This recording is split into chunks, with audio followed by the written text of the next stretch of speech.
En 1993, le traité portant Organisation pour l'harmonisation en Afrique du droit des affaires a été adopté à l'île Maurice afin de soutenir et accompagner la croissance économique des États africains.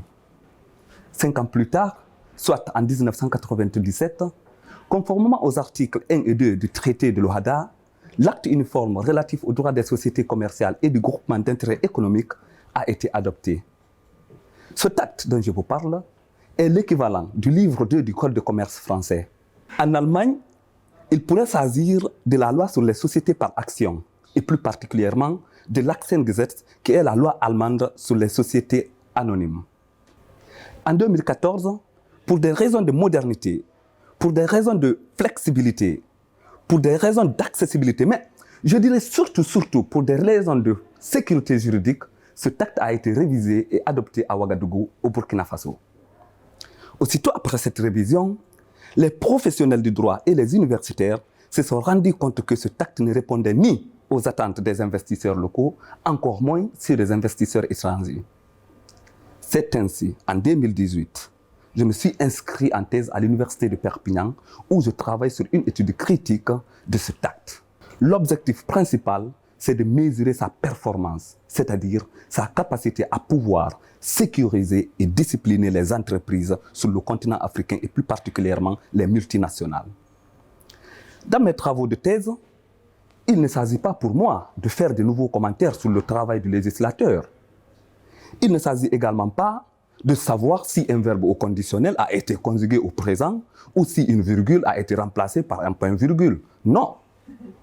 Il s'agit plutôt de savoir et comprendre si cet acte tel que sorti de la réforme de Ouagadougou est à mesure d'attirer des investisseurs sur le continent africain, de faciliter leur implantation, de favoriser leur croissance et leur compétitivité régionale et internationale.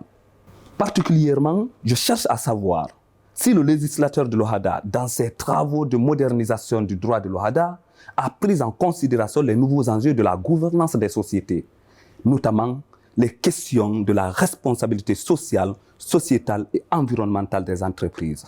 Il y a beaucoup de violations des droits de l'homme et de l'environnement sur le continent africain.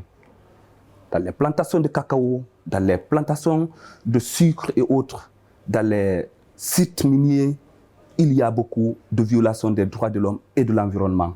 Et donc, je cherche à savoir si l'acte uniforme permet de discipliner les entreprises qui évoluent dans ces secteurs et dans d'autres.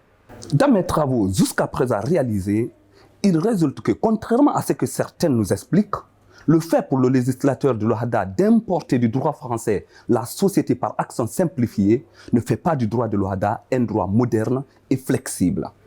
Au contraire, cela dévalorise sérieusement la société anonyme avec administrateur général.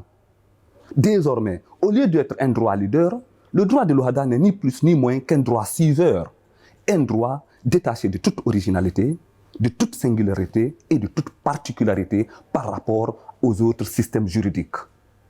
Et comme le disaient certains chercheurs tant africains qu'européens, le droit de l'OHADA de manière générale n'est qu'une photocopie du droit étranger, en particulier le droit français.